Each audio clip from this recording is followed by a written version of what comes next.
علينا فتوح العارفين بك يا رب العالمين ولا حول ولا قوة إلا بالله العلي العظيم اللهم إنا أصبحنا نشهدك ونشهد حملة عرشك وملائكتك وجميع خلقك أنك أنت الله لا إله إلا أنت وحدك لا شريك لك وأن محمدا عبدك ورسولك.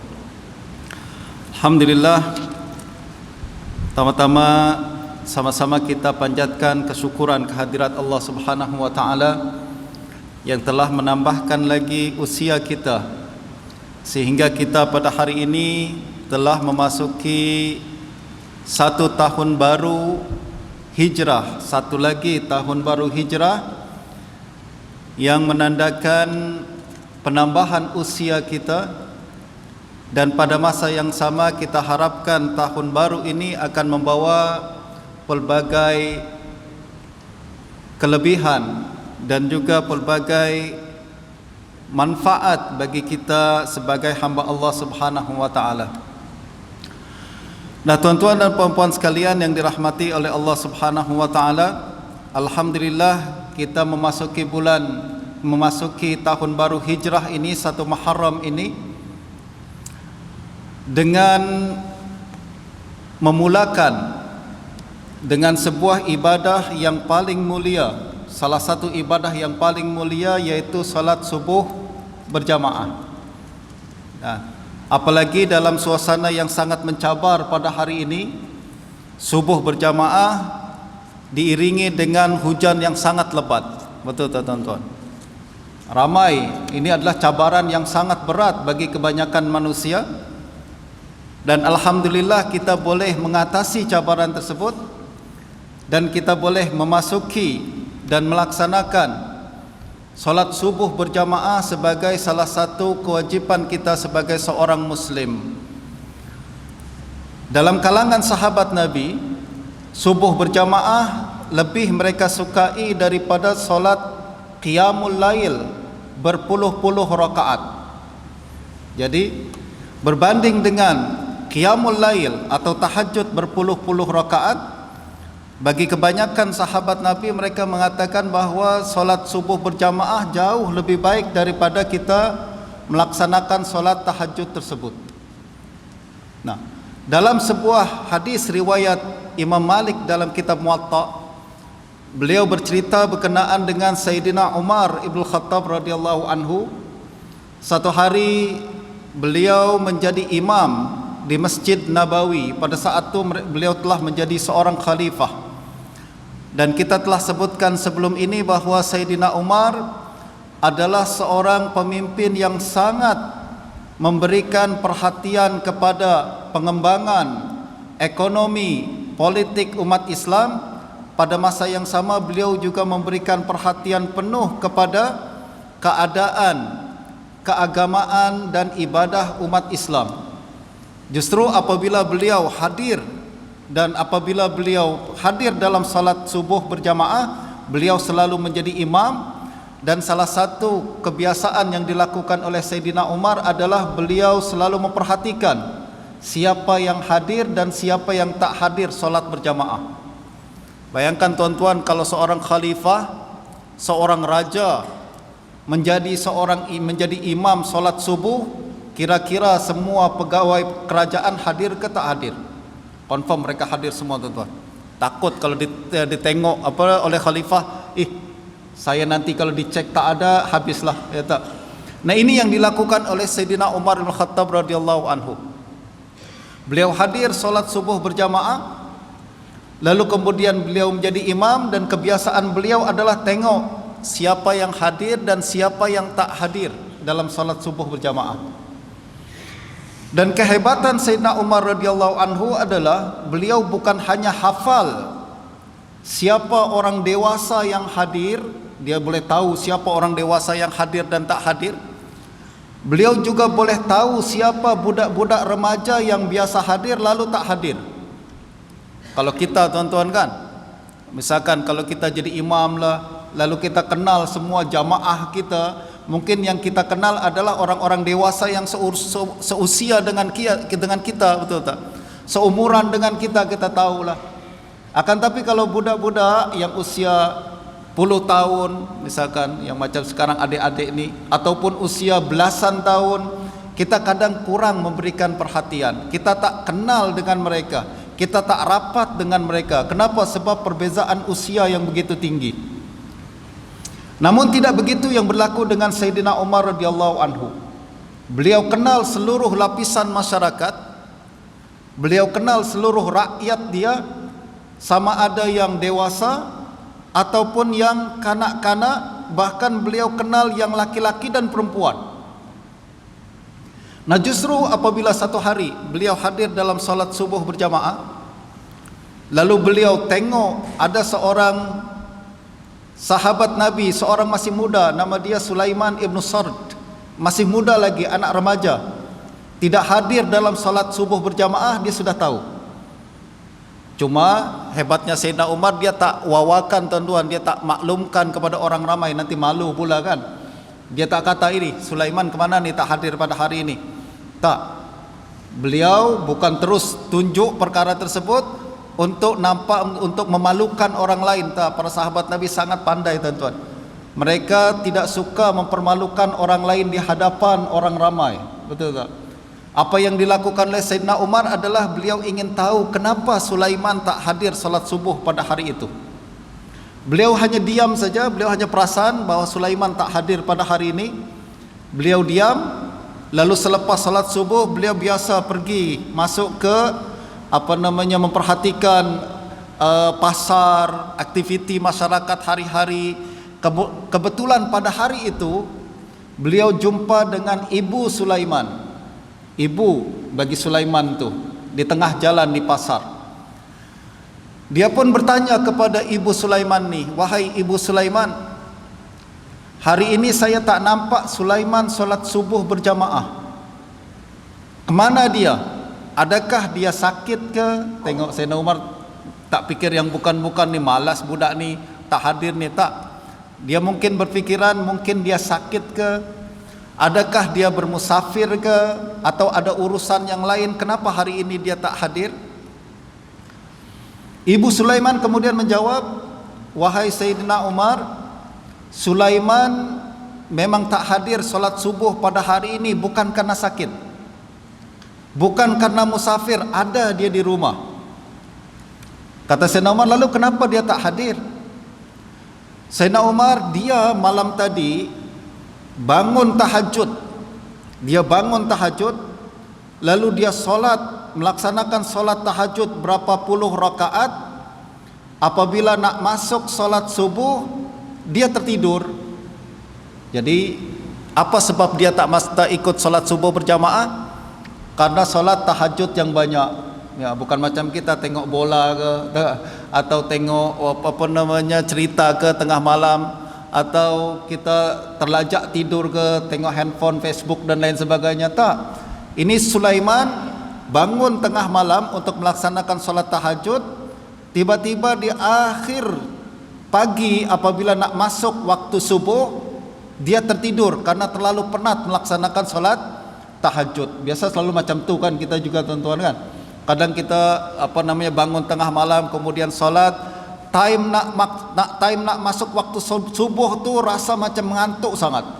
Apalagi macam hari ini hujan lebat pula, betul tak? Sedap kalau tidur sekejap ni, 5 minit saja misalkan. Hujan ni sedap tidur 5 minit saja, terlajak pula sampai 1 jam. Apa kata Sayyidina Umar radhiyallahu anhu? Beliau mengatakan hadir solat subuh berjamaah adalah lebih baik daripada melaksanakan solat qiyamul lail 1 malam penuh, dia kata. Jadi hadir solat subuh berjamaah adalah lebih baik daripada melaksanakan solat qiyamul lail berjamaah. Lebih saya sukai daripada melaksanakan solat qiyamul lail berjamaah.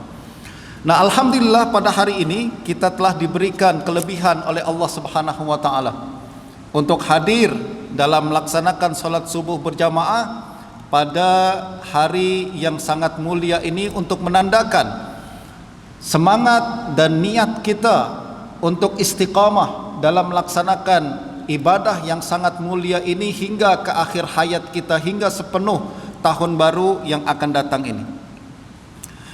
Tuan-tuan dan puan-puan sekalian yang dirahmati oleh Allah Subhanahu wa taala, apabila kita berbincang berkenaan dengan tahun baru, berbincang tentang tahun hijrah, 1 Muharram ini, berbincang tentang 1 Muharram ini, ada satu perkara yang mesti kita ketahui, yaitu Sayyidina Umar yang tadi kita sebutkan ceritanya tu, sebenarnya beliau adalah orang pertama. Beliau adalah orang yang pertama menetapkan 1 Muharram sebagai tahun baru Islam.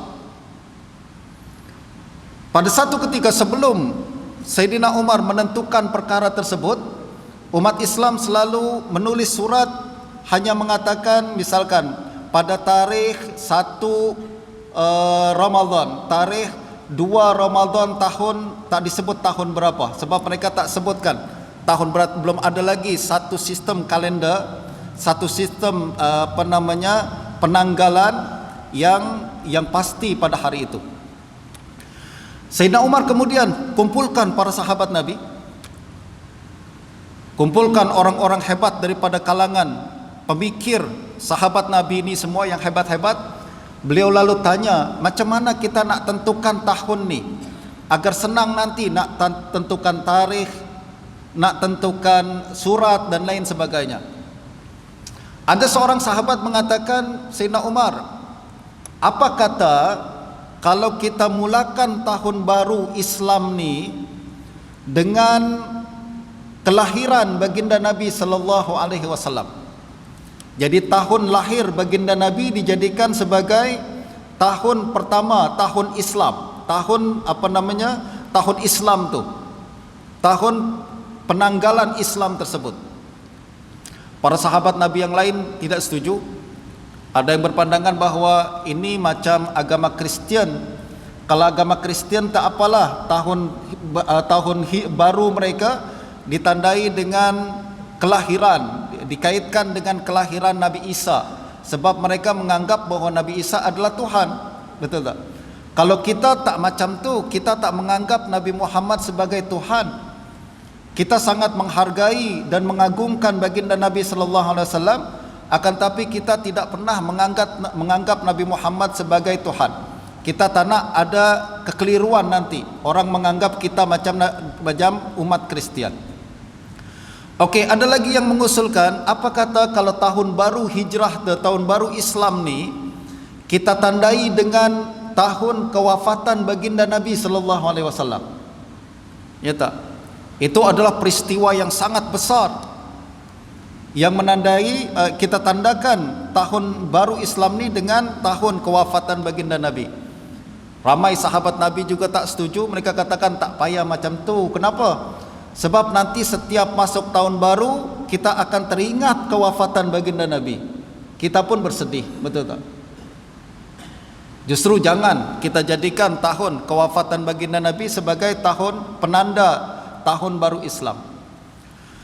Lalu Sayyidina Umar kemudian usulkan, apa kata kalau kita tandakan tahun baru Islam ni dengan hijrah baginda Nabi sallallahu alaihi wasallam. Kita tandakan tahun baru Islam dengan tahun di mana baginda Nabi keluar daripada Mekah berpindah ke Madinah. Para sahabat kemudian bertanya, apa asasnya? Kenapa kita kena meraihkan peristiwa tersebut? Kalau kita meraihkan peristiwa kelahiran baginda Nabi, kita fahamlah itu peristiwa besar. Kita meraihkan tahun kewafatan baginda Nabi pun kita faham itu satu peristiwa besar. Hijrah, adakah dia satu peristiwa besar? Para sahabat mengatakan, ya betul, hijrah adalah satu peristiwa yang sangat besar. Kenapa? Sebab dengan hijrah, perpindahan baginda Nabi dari Mekah ke Madinah, itu adalah permulaan Islam berkembang. Itu adalah permulaan Islam memiliki satu kawasan tersendiri. Itu adalah permulaan Islam memiliki banyak pengikut. Dan dia adalah satu yang paling penting. Hijrah, kata Sayyidina Umar, adalah membezakan antara kebenaran dan kebatilan. Dengan hijrah baginda Nabi dari Mekah ke Madinah, kita boleh nampak ni umat Islam, ini bukan Islam. Betul tak? Sebelumnya tak boleh dibezakan. Umat Islam ketika ada di Mekah lagi mereka masih bercampur dengan kalangan bukan Islam, masih bercampur dengan kalangan musyrikin. Mereka ditindas, mereka dihina, mereka disiksa, mereka lemah dan lain sebagainya. Akan tapi apabila mereka telah pindah, baginda Nabi pindah ke Madinah, pada saat itu baginda telah membina satu umat, baginda telah membina satu kumpulan yang khas, yang menyembah Allah dengan bebas dan kemudian mampu untuk melaksanakan perintah Allah dengan sebaik-baiknya. Nah, justru hijrah adalah satu peluang ataupun satu penanda yang sangat jelas untuk kita jadikan sebagai tanda perpindahan ataupun peralihan dari satu tahun kepada tahun yang lain. Nah, pandangan ini kemudian disepakati oleh seluruh sahabat Nabi. Mereka sepakat mengatakan, okey, tahun hijrah itu menjadi tahun pertama yang menandakan tahun baru Islam pada masa-masa yang akan datang hingga ke hari ini. Soalannya adalah, bukankah hijrah baginda Nabi berlaku pada bulan Rabiul Awal? Betul tak? Bukan bulan Muharram. Nabi hijrah pada bulan apa? Pada Rabiul Awal. Tapi kenapa para sahabat Nabi menetapkan Muharram sebagai tahun baru hijrah? Kenapa mereka tak mengatakan tahun baru hijrah itu adalah bulan Muharram? Kenapa mereka tak mengatakan tahun baru hijrah itu pada bulan Rabiul Awal, sebab Nabi keluar berhijrah pada Rabiul Awal, malah memilih dia pada bulan Muharram. Ya tak? Imam Ibn Hajar dalam kitab Fathul Bari menjelaskan bahawa sebenarnya Nabi memang hijrah pada bulan Rabiul Awal. Akan tetapi niat Nabi untuk berhijrah pada bulan Muharram. Jadi Nabi pergi untuk melaksanakan hijrah ni bulan apa? Rabiul Awal, betul.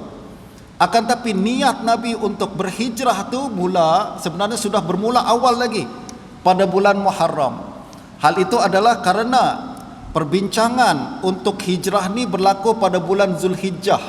Ya tak, Nabi berjumpa dengan kalangan umat Islam daripada dari Madinah yang datang untuk melaksanakan ibadah haji pada bulan Zulhijjah.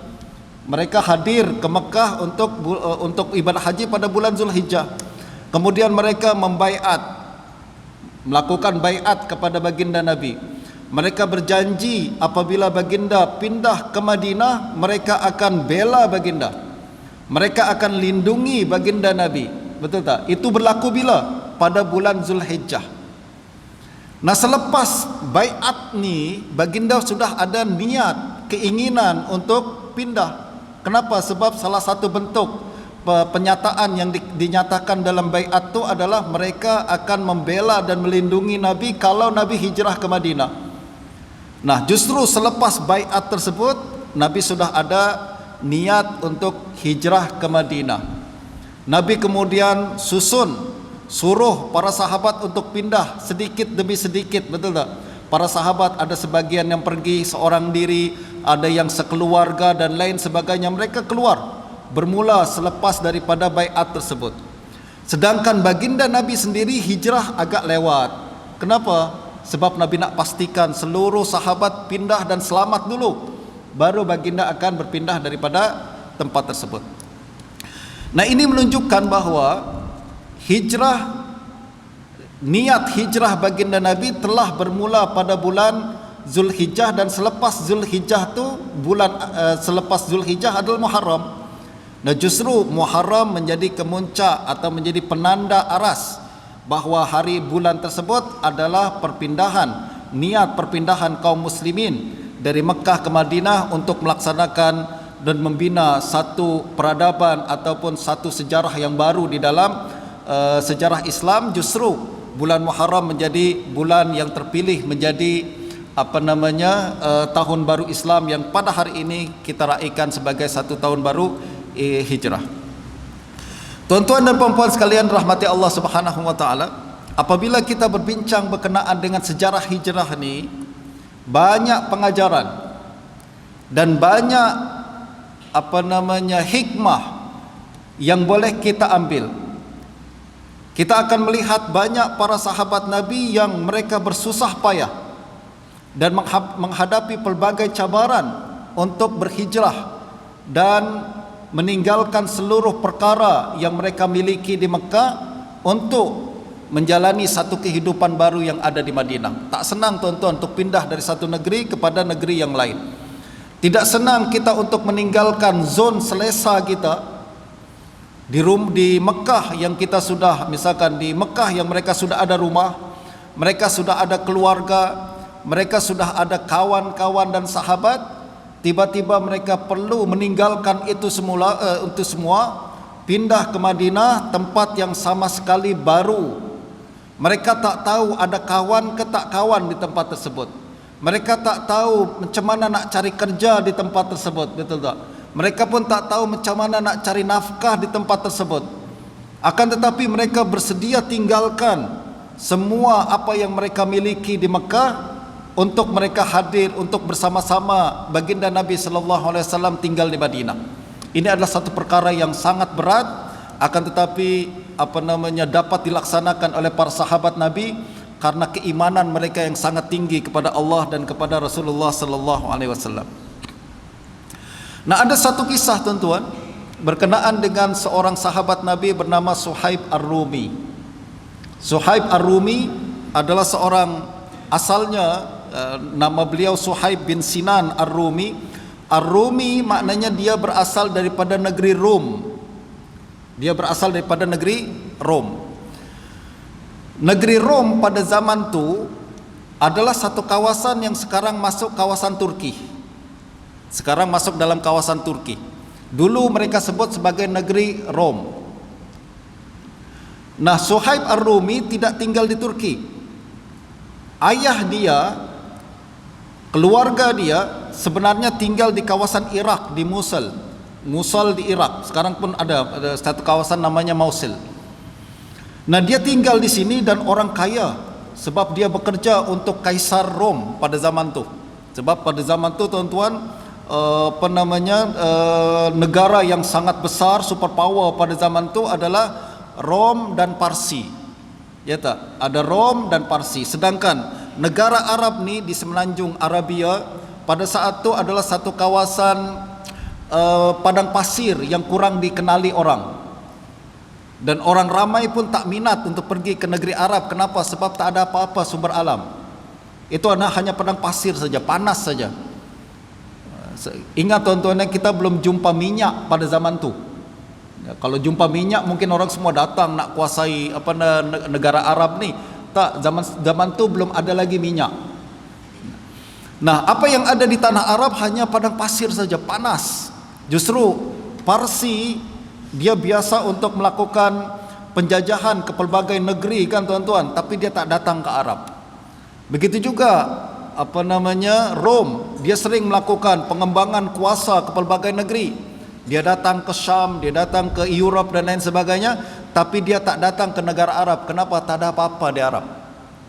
Itu sebabnya Arab dijaga oleh Allah Subhanahu wa taala, tidak dijajah oleh mana-mana penjajah pada zaman tersebut. Nah, Suhaib dia adalah seorang ayah Suhaib, dia adalah seorang pegawai kerajaan bagi kerajaan Rom. Pada satu ketika Suhaib tengah masih budak-budak, usia 5 atau 6 tahun, dia tengah bermain tuan-tuan, tiba-tiba ada penculik datang. Culik dia, tangkap dia, lalu kemudian dia dijual di di kawasan Arab, dilarikan dia dari Mosul, dibawa kemudian dilarikan ke kawasan tanah Arab nih, lalu dijual, dibeli kemudian oleh seorang penduduk Mekah bernama Abdullah bin Jud'an. Abdullah bin Jud'an terkenal sebagai orang yang sangat kaya pada zaman itu di Mekah, dan dia juga adalah masih moyangnya Sayyidina Abu Bakar Siddiq radhiyallahu anhu. Jadi dibeli oleh Abdullah bin Jud'an, kemudian tinggal bersama Abdullah bin Jud'an di Mekah. Lalu apabila dewasa, dia dibebaskan, dimerdekakan. Nah, karena Abdullah bin Jud'an ni orang kaya dan pandai berniaga, maka Suhaib juga menjadi orang kaya dan pandai berniaga. Yang pada mulanya dia orang miskin, hanya sebagai hamba, ya kan. Lalu kemudian dia boleh berniaga, akhirnya banyak harta dia. Kemudian dia mampu untuk membeli rumah, boleh berkeluarga, ramai anak-anak, dan hidup selesalah di Mekah, tuan-tuan. Dia hidup selesa di Mekah.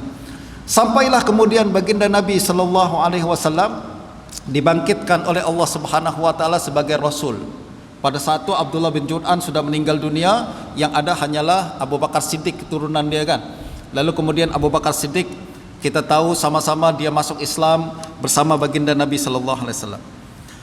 Nah, apabila baginda berdakwah di Mekah, Suhaib termasuk orang pertama yang masuk Islam. Suhaib antara orang pertama yang masuk Islam. Dia dengan Ammar ibnu Yasir masuk Islam pada hari yang sama.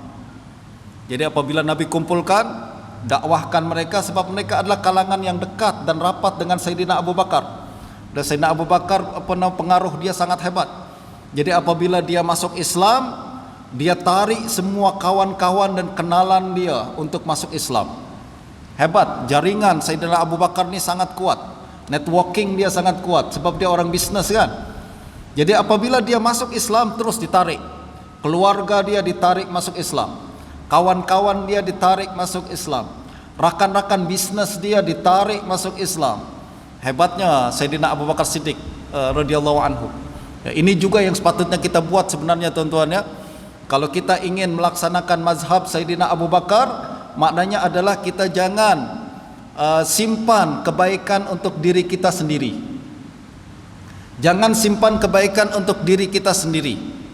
Kita sudah menjadi orang baik, usahalah untuk menjadikan orang lain baik macam kita. Jangan kita rasa macam saya nak masuk surga seorang diri saja. Tak ada orang masuk surga seorang diri, tuan-tuan. Yang ada adalah masuk surga zumara, berkumpulan-kumpulan, betul tak? Masuk surga berkumpulan-kumpulan. Justru macam mana kita nak masuk surga berkumpulan-kumpulan? Caranya adalah kita kena tarik. Kita kena buat satu kumpulan-kumpulan di dunia ni yang boleh kita bertukar pikiran dengan mereka, yang boleh kita sama-sama beribadah dengan mereka. Tengok, ibadah dalam Islam semuanya berjamaah. Tak ada ibadah yang seorang-seorang, betul tak? Semua berjamaah. Kita tengok ibadah haji, Masya Allah, juta-juta orang ada di satu tempat yang sama.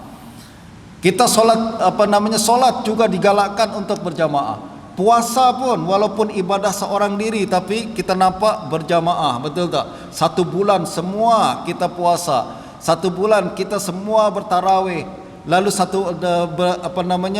solat hari raya pun berjamaah dan lain sebagainya. Nah, ini yang kemudian dilakukan oleh Sayyidina Abu Bakar radhiyallahu anhu. Paling kurang adalah beliau menarik keluarga beliau. Ini juga yang mesti kita lakukan. Kita sudah istiqamah untuk melaksanakan ibadah, istiqamah untuk berjalan di atas agama Allah Subhanahu wa taala. Coba kita tarik sedikit demi sedikit orang-orang yang ada di sekitaran kita. Kita tarik istri kita, kita tarik anak-anak kita, kita tarik adik-beradik kita, ipar kita, mertua kita dan lain sebagainya. Kenapa? Target kita adalah kita nak masuk surga berjamaah, bersama-sama dengan mereka, bukan masuk surga seorang diri. Nah, antara yang ditarik oleh Sayyidina Abu Bakar adalah Suhaib. Sebab Suhaib dengan Abu Bakar ada hubungan rapat. Dia masih satu keluarga walaupun orang lain, betul tak? Suhaib adalah anak angkat atau bekas hamba Abdullah bin Jud'an, dan Abu Bakar adalah masih keturunan Abdullah bin Jud'an ni, masih ada hubungan keluarga dengan Abdullah bin Jud'an ni. Nah, Suhaib selepas, justru para sahabat Imam Mujahid mengatakan, awwalu man azharal Islam Rasulullah wa Abu Bakar wa Bilal wa Khabbab wa Suhaib. Kata Mujahid, orang pertama yang menzahirkan Islam adalah Rasulullah sallallahu alaihi wasallam, lalu kemudian diikuti oleh Sayyidina Abu Bakar, diikuti oleh Bilal, diikuti oleh Khabbab, dan diikuti oleh Suhaib. Jadi Suhaib termasuk orang pertama yang masuk Islam, dan Suhaib juga orang pertama yang menzahirkan Islam. Dia tak sembunyi-sembunyi macam Sayyidina Abu Bakar.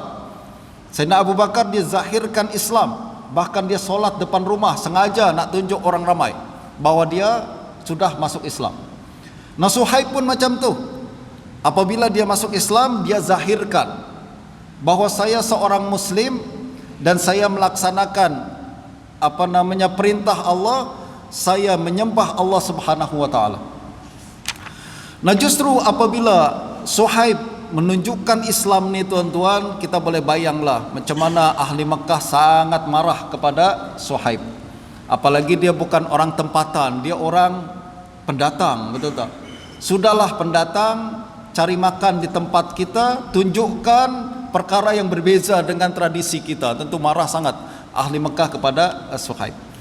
Nah, apabila baginda Nabi sallallahu alaihi wasallam perintahkan para sahabat untuk hijrah, Suhaib antara orang yang melaksanakan perkara tersebut sebelum baginda Nabi sallallahu alaihi wasallam. Selepas baginda Nabi sallallahu alaihi wasallam, baginda sudah keluar, Suhaib kemudian keluar kemudian. Nah, Suhaib apabila hijrah ni tuan-tuan, dia bawa ahli keluarga dia bawa harta yang boleh dia bawa, dan dia tinggalkan harta yang tak boleh dia bawa. Tentulah ada harta yang boleh dia bawa sekedar boleh diangkut ke atas unta kan tuan-tuan, misalkan duit cash dan lain sebagainya. Akan tapi ada lagi harta-harta beliau yang lain yang tidak boleh dibawa. Beliau sembunyikan di satu tempat yang tidak diketahui oleh orang ramai. Tujuannya adalah nanti satu saat apabila dia boleh kembali ke Mekah, dia boleh bongkar semula tempat tu. Ini satu satu bentuk strategi kan. Jadi kalau kita tak boleh guna aset kita pada hari ini, kita freeze kan, kita simpan di satu tempat tertentu, nanti kita boleh ambil semula apabila pada masanya yang tepat. Nah, Suhaib kemudian bawa keluarga dia hijrah sembunyi-sembunyi. Akan tetapi perkara tersebut diketahui oleh kalangan kaum musyrikin. Mereka kemudian kejar Suhaib sampai ke satu tempat. Lalu mereka kepung Suhaib ni. Mereka sudah kepung Suhaib. Suhaib pun sudah bertahanlah. Dia turun dari unta dia nampak ahli Mekah yang telah mengejar dan siap untuk menyerang dia. Lalu dia keluarkan anak panah dia katakan, wahai ahli Mekah, awak semua kenal saya, jangan main-main, don't play dengan saya.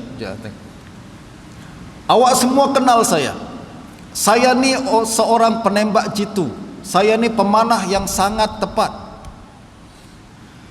Dan demi Allah, kata Suhaib, sekiranya engkau menyerang saya akan habiskan semua anak panah di tempat yang saya miliki ini, dan kita akan tengok berapa yang tersisa daripada kamu semua. Okey, akhirnya saya akan kalah mungkin, tapi saya tak akan kalah dengan mudah. Saya yakin akan jatuh korban dan mangsa juga daripada barisan kamu semua. Hebat dia tuan-tuan, dia tak menyerah begitu saja. Dia katakan, engkau boleh serang saya, okey, tapi saya tak akan menyerah. Dan saya yakin sebelum saya kalah, saya boleh bunuh berapa orang daripada kamu semua. Orang Mekah pun fikir dua kali untuk menyerang Suhaib. Dia katakan, okey Suhaib, sebenarnya kami ni bukan ingin menyerang engkau. Apa kata kita nego sekarang ni? Macam mana nego dia? Engkau dulu datang ke Mekah dalam keadaan miskin, tak punya harta. Lalu kemudian engkau tinggal di Mekah dan menjadi seorang yang kaya raya. Sekiranya engkau boleh menyerahkan harta itu semula kepada kami akan biarkan engkau pergi ke Madinah. Jadi apa yang dikehendaki oleh penduduk Mekah ni tuan-tuan? Dia nak harta Suhaib. Awak datang ke Mekah miskin, lepas kaya awak fikir nak bawa semua harta ke Madinah? No way, kata mereka. Sebab mereka pun bimbang, kalau Suhaib bawa duit banyak ke Mekah, ke Madinah tuan-tuan, nanti dia boleh funding baginda Nabi. Sebab duit penting, orang Mekah ni pandailah. Mereka tahu duit itu penting untuk membiayai dakwah baginda Nabi sallallahu alaihi wasallam. Nah, Apa kata Suhaib? Okey, sekiranya aku bagi engkau harta yang aku miliki, sekiranya aku serahkan dan tunjukkan kepada engkau harta yang aku miliki, adakah engkau akan lepaskan aku berhijrah ke Madinah? Apa jawapan semua kaum Quraisy itu? Mereka katakan, okey, kami setuju. Kata Suhaib, okey, saya akan bagi tahu harta saya yang saya simpan di Mekah tu. Harta tersebut berada di tempat ni, di tempat ni, di tempat ni, disebutkan semua aset dia, tuan-tuan. Disebutkan semua aset dia, harta-harta yang dia miliki. Kata Suhaib, engkau boleh ambil semua harta tersebut. Saya tak kisah, ambil semua harta tersebut dan lepaskan saya untuk, biarkan saya untuk pergi ke Madinah. Akhirnya apa yang berlaku? Semua kalangan Quraisy, ahli Mekah yang kejar Suhaib ni, mereka setuju. Mereka katakan, okey, kami akan ambil harta tersebut dan kami biarkan engkau pergi ke Madinah. Akhirnya mereka pun melepaskan Suhaib. Suhaib berjalan, lanjutkan perjalanan dia, kemudian sampai di Quba, dan di situ beliau berjumpa dengan baginda Nabi sallallahu alaihi wasallam. Sebab Nabi sudah keluar dulu, sampai di Quba, tinggal di Quba berapa hari kan, tuan-tuan. Dan di situ kemudian Suhaib menyusul sampai di Quba, beliau berjumpa dengan baginda Nabi sallallahu alaihi wasallam. Apabila baginda mendengar kisah Suhaib, baginda memuji Suhaib dengan berkata, Rabiha Suhaib, Rabiha Suhaib. Kata Nabi, Suhaib bertuah, Suhaib beruntung, Suhaib beruntung. Kenapa Nabi mengatakan bahwa Suhaib beruntung? Sebab harta dunia ni dibanding dengan kelebihan yang Allah janjikan di akhirat jauh sangat kecil, betul tak? Suhaib seolah-olah menjual atau menukar dunia dengan akhirat. Beliau rela dan ridha meninggalkan harta yang beliau miliki. Beliau ridha membeli akhirat dengan duit yang beliau miliki. Ini hebat ya, tuan-tuan ya. Beliau mengatakan, okey, saya boleh tinggalkan semua harta saya, awak ambil semua harta saya, asalkan saya dibenarkan untuk bersama baginda Nabi sallallahu alaihi wasallam. Tak apa saya hidup miskin bersama Nabi berbanding saya hidup kaya bersama kaum musyrikin. Tengoklah, itu pilihan yang telah dipilih oleh Suhaib Ar-Rumi radhiyallahu anhu. Nah, apabila beliau memutuskan perkara tersebut, baginda Nabi puji. Inilah mindset yang betul. Justru hijrah bukan setakat kita berpindah dari satu negeri ke negeri yang lain, akan tapi hakikat hijrah adalah kita rubah mindset kita daripada mindset ahli dunia kepada mindset ahli akhirat, betul tak? Kita tinggalkan mindset materialistik kita, menilai segala sesuatu dengan wang dan duit, berpindah kepada mindset yang menilai segala sesuatu dengan pahala dan dosa. Sebab berbeza tu, tuan-tuan ya. Ada orang yang kalau berfikir dia berkenaan dengan perkara-perkara di dunia ni, mereka pikirnya cuma dolar dan sen saja. Okey, apa untungnya untuk saya? Berapa duit yang saya boleh dapat? Berapa ringgit yang saya boleh dapat? Akan tapi itu adalah mindset lama. Itu mindset lama yang perlu kita tinggalkan. Sedangkan mindset para sahabat Nabi adalah mereka tinggalkan mindset yang macam tu untuk berpindah kepada mindset pahala dan dosa. Mereka tak lagi nampak ini harta berapa banyak saya dapat, berapa banyak untung yang saya dapat, akan tapi berapa banyak pahala yang saya dapat. Betul tak? Berapa banyak pahala daripada Allah yang akan saya dapatkan kalau saya buat perkara ni? Berapa banyak pahala yang akan saya dapatkan kalau saya tinggalkan perkara tersebut? Kalau dulu kita berpikir berapa banyak untung duit yang akan saya dapat kalau saya buat perkara ni, akan tapi sekarang sudah berubah. Berapa banyak pahala yang boleh saya dapatkan apabila saya melakukan perkara tersebut? Nah, mindset yang macam ni yang hakikat hijrah tu sebenarnya. Mindset perubahan daripada mindset untung rugi kepada mindset pahala dan dosa. Dan ini yang kemudian apabila dikembangkan oleh para sahabat Nabi, diajarkan oleh Nabi, dikembangkan oleh para sahabat, mampu mereka membina satu tamadun yang sangat hebat, yang berbeza daripada tamadun Yunani, berbeza daripada tamadun Rom, berbeza dengan tamadun Parsi. Ini adalah tamadun Islam, yaitu apabila mereka menjunjung tinggi nilai pahala dan dosa. Mereka tidak lagi tengok untung dan rugi dalam bentuk wang, akan tapi mereka melihat untung dan rugi dalam bentuk pahala dan dosa. Nah, berkenaan dengan perkara ini tuan-tuan, ada satu kisah lain yang mungkin saya boleh kongsikan pada hari ini berkenaan dengan Sayyidina Abdullah ibn Mubarak. Beliau adalah seorang tabi'in yang sangat hebat. Kalau tadi kita bincang tentang sahabat, sekarang kita bincang tentang tabi'in. Tengok tuan-tuan ya, masih berkaitan antara satu sama lain. Sahabat Nabi mindset dia macam tu, macam yang disebutkan oleh Suhaib Ar-Rumi. Kita tengok macam mana mereka mendidik para tabi'in. Tabi'in adalah murid-murid sahabat Nabi. Mereka didik para tabi'in untuk menjadi orang yang punya mindset yang sama dengan para sahabat. Abdullah bin Mubarak tuan-tuan adalah seorang tabi'in yang sangat kaya. Beliau seorang tabi'in yang sangat kaya. Beliau seorang businessman. Beliau juga seorang jutawan. Pada masa yang sama, beliau juga seorang ulama. Beliau juga seorang yang terkenal sangat zuhud. Dia punya kitab bertajuk Kitabuz Zuhud. Abdullah Mubarak ni milioner, pada masa yang sama zuhud. Kenapa boleh macam tu? Kita ingat orang zuhud ni orang miskin, tak? Sebaliknya orang yang paling zuhud tuan-tuan adalah orang yang paling kaya. Sebagaimana orang yang paling zuhud juga adalah orang yang paling berkuasa. Macam Sayyidina Umar Ibn Khattab macam tadi. Beliau terkenal paling berkuasa, boleh mengalahkan Parsi dan Rom. Pada masa yang sama orang yang paling zuhud hidupnya. Begitu juga Sayyidina Umar bin Abdul Aziz, seorang khalifah, orang yang paling berkuasa di zaman dia. Pada masa yang sama orang yang paling zuhud di dunia. Nah, begitu juga sekarang dengan Abdullah ibn Mubarak. Beliau orang yang paling kaya, jutawan, punya harta yang berjuta-juta. Akan tetapi beliau juga adalah orang yang paling zuhud dan kenal dengan Allah Subhanahu wa taala dengan sebaik-baiknya. Dan orang sebagai orang yang paling zuhud ni, Abdullah ibn Mubarak, dan sebagai orang yang businessman juga, seorang peniaga juga. Biasanya peniaga kan pikiran dia adalah pilih selalu berkira untung rugi, betul tak? Saya pernah jumpa dengan seorang peniaga ni tuan-tuan, sampai 1 sen pun dia kira.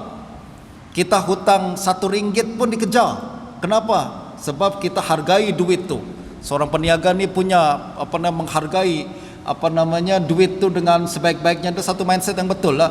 Jadi tidak membuang-buang duit dengan mudah. Nah, Ibn Mubarak hebatnya lagi adalah dia bukan cuma kira duit saja, untung rugi dalam bentuk duit saja, tapi dia juga kira untung rugi dalam bentuk pahala dan dosa. Justru pada satu ketika, setiap kali dia jumpa seorang yang memerlukan bantuan, bagi dia adalah sebuah peluang bisnes.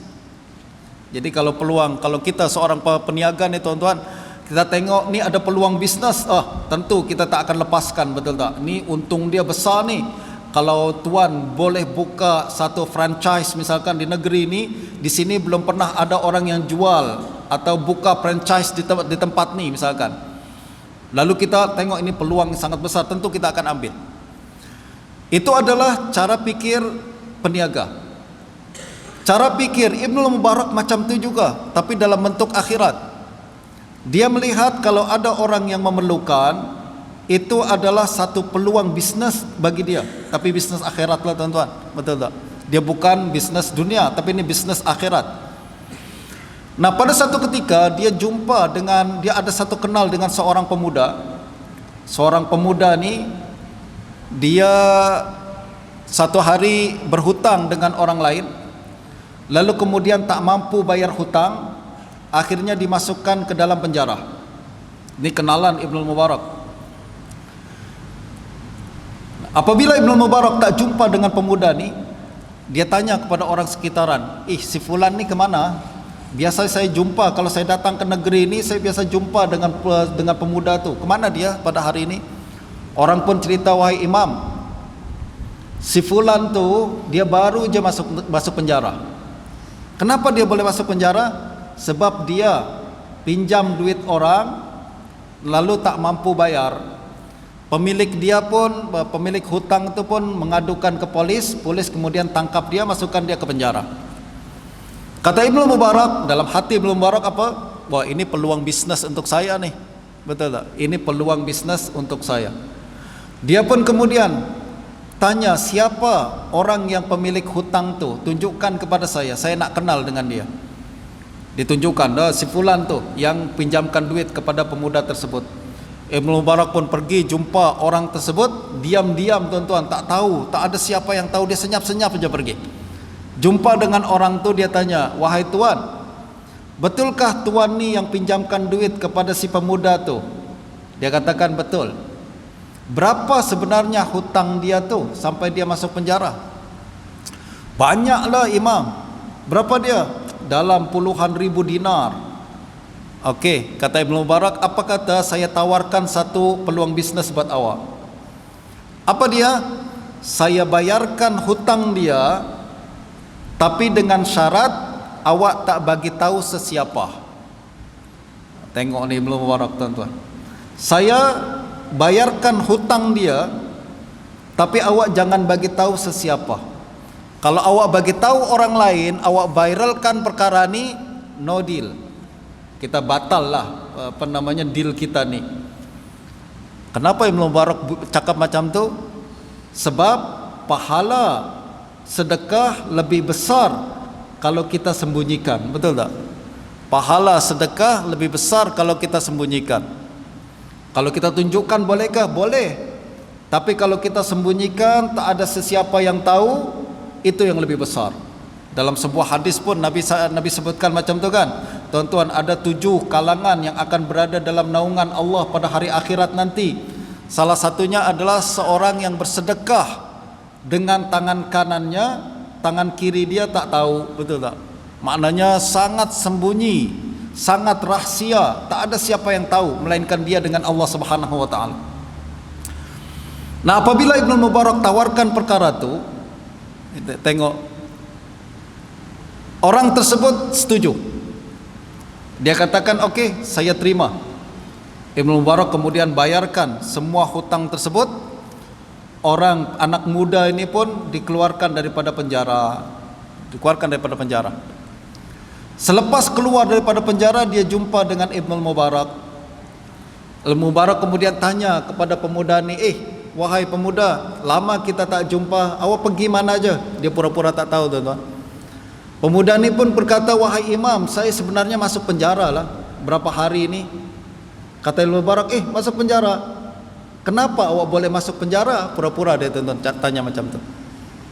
Dia katakan, sebab saya berhutang lalu tak mampu bayar hutang, akhirnya saya disaman lalu masuklah penjara. Kata Ibnu Mubarak lagi lah, sekarang ni awak keluar daripada penjara macam mana? Dia nak tes sama ada orang yang dikasih duit itu cerita ke atau tak. Awak sekarang keluar daripada penjara ni macam mana dia cerita dia? Orang tu katakan, saya dikeluarkan daripada penjara sebab ada orang yang sudah bayarkan hutang saya. Kata Ibnu Mubarak, siapa yang bayarkan hutang awak tu?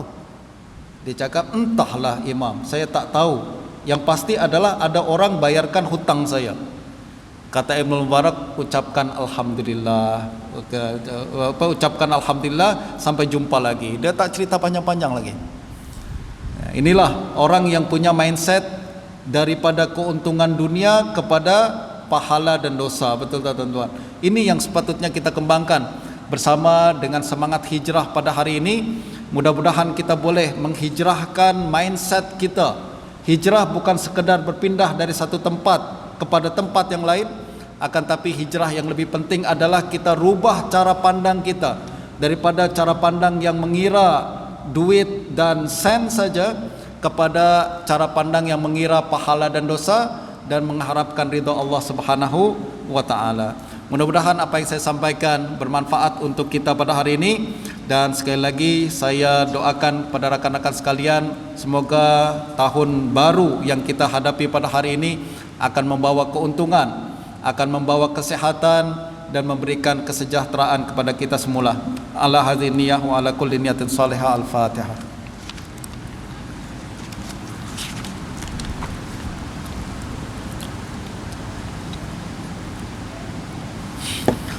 Bismillahirrahmanirrahim. Alhamdulillahirabbil alamin. Wassalatu wassalamu ala sayyidina Muhammadin wa alihi wa sahbihi ajma'in. Rabbana taqabbal minna innaka antas samiul alim, tub alaina innaka antat tawwabur rahim. Rabbana la tuzigh qulubana ba'da idh hadaytana wa hab lana min ladunka rahmatan innaka antal wahhab. Rabbana atina fid dunya hasanah wa fil akhirati hasanah wa qina adzaban nar. Sallallahu ala sayyidina Muhammadin wa alihi wa sahbihi wasallam. Alhamdulillahirabbil alamin. Taqabbalallahu minna wa minkum. Assalamualaikum warahmatullahi wabarakatuh.